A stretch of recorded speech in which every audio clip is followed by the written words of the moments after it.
Hello, and welcome back to Molecular Mindset, where today we start a fascinating journey into the world of large language models and agent assistants. Our focus will be on constructing and utilizing a Langchain agent, powered by Groq and OpenAI, right within your Linux terminal. Imagine the possibilities: managing files, generating documents, and even analyzing data with commands as simple as a conversation.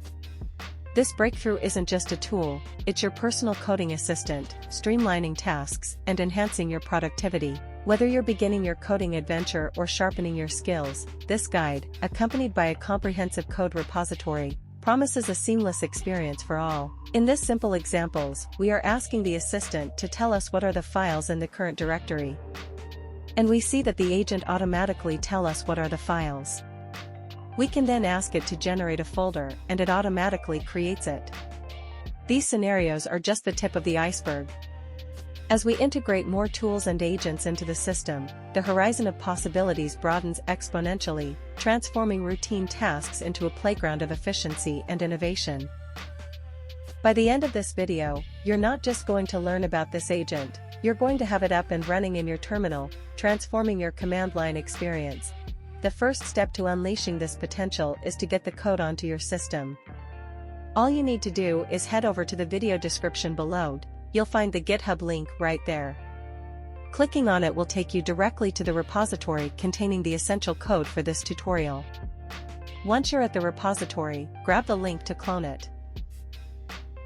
We're going to bring this code right into your local machine. Go to the terminal and use the git clone command. Press enter and you will have all the code on your local machine. Then we can go inside the terminal agent assistant folder using the cd command.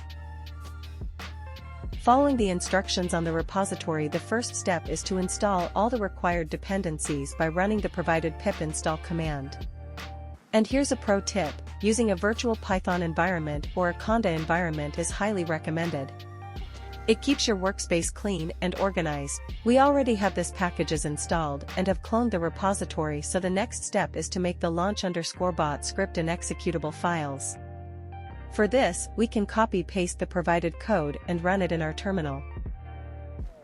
At this point, we are almost ready to use the assistant. We first need to set up some environment variables and run the tutorial notebook to test installations and understand how the agent works. For that, we are going to open the directory with your IDE of preference. In my case, I am using versus code. Once the folder is open, the first thing we need to do is to create a copy of the .env_sample file and call it .env. In this new file, you are going to paste the API key for OpenAI and Groq. This is a very important step since it will allow usage of the large language models. Once we have defined these variables, the next step is to open the tutorial notebook in the tutorial folder. This notebook starts with a quick overview of what is covered on the notebook and basic information about the components of the agent, which mainly involve Langchain, OpenAI, and Groq. You can uncomment and run the first block of code to install all required dependencies, and we will run the first block to import all required modules. In the next block, we import our API keys that we defined previously on the .env file. You can select which to call. In this example, we are using the Groq API. Next, we are going to build a simple chatbot using the Groq API. For this, we just need to define the large language model using the chatGroq module from Langchain. We are using the Mixtral LLM for this example, but you can use any model available with the Groq or OpenAI API. Now that our model is defined, we can define an input to test the chatbot, and we are asking for a joke just for testing purposes. We see that the model automatically generates the response. Now we can define a function to give us chatbot response for any given input. Finally, we test the function with the same input and receive a new joke. Up to this point, we have developed a successful chatbot. To convert this chatbot into an agent, we have to upload and define tools the chatbot will have access to so it can interact with the outside world. For consistency, we will redefine the LLM model and we will load the tools. In this case, the agent will only have access to the predefined shell tool, which allows the LLM to interact with your Linux shell terminal. After creating an instance of the shell tool class, we need to create a list of tools. As the name suggests, this list contains all the tools the agent has access to. For this section, this list will only contain the instance of the shell tool. Then we need to define the prompt template our agent is going to use to solve the tasks at hand.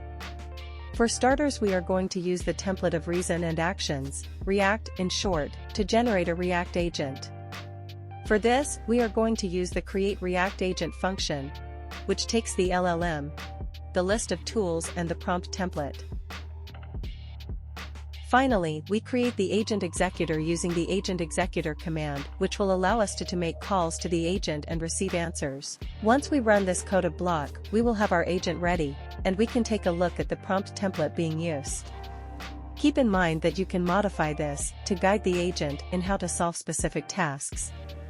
Now we can define a new input that is related to the agent's shell too. For example, asking for the files in the current directory. When we call the agent and print the response, we see that the agent is now capable of interacting with your local machine. Important note, keep in mind the bot is using your terminal and can run code that could damage your computer. Be mindful on your questions and avoid removing files and anything related to pseudo privileges.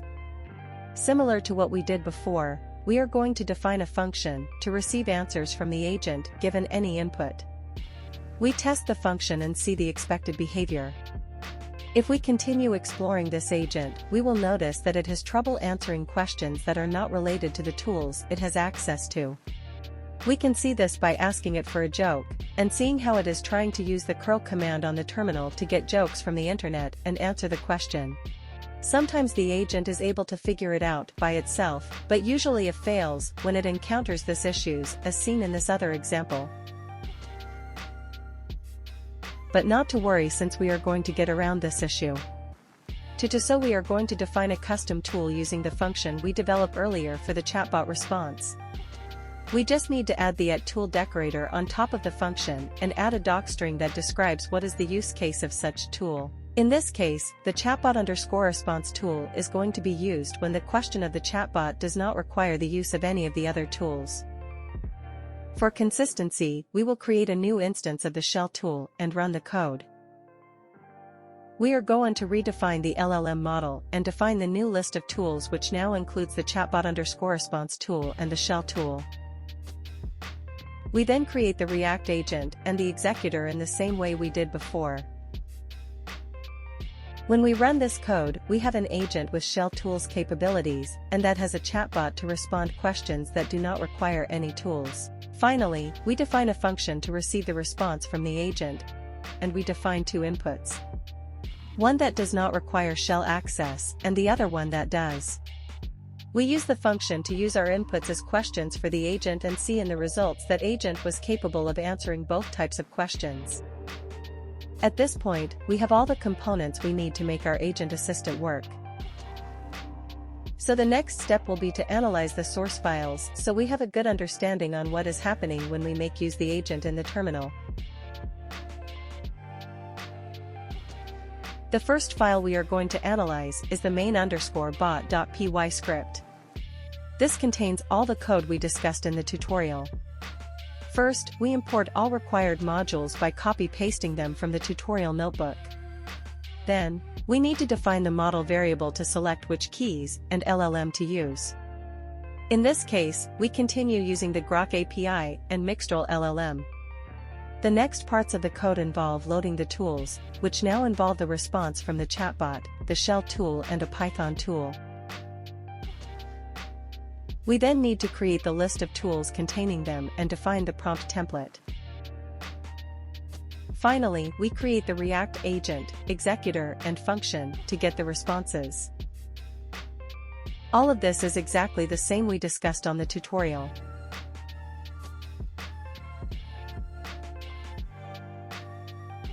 The second file we are going to analyze is the bot_response.py script. This executable file loads the assistant agent response function we just discussed on the previous file.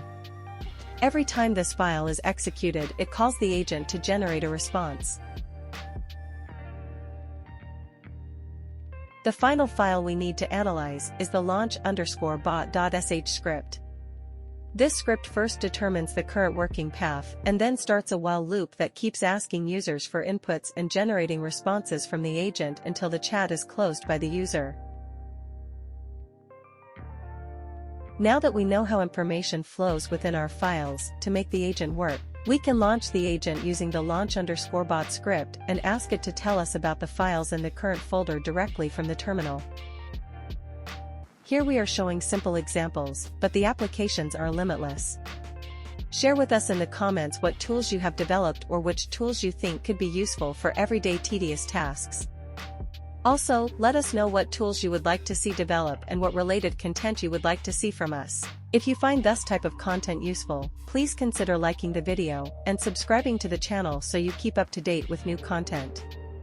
Have fun with your assistant chatbot and see you on the next video.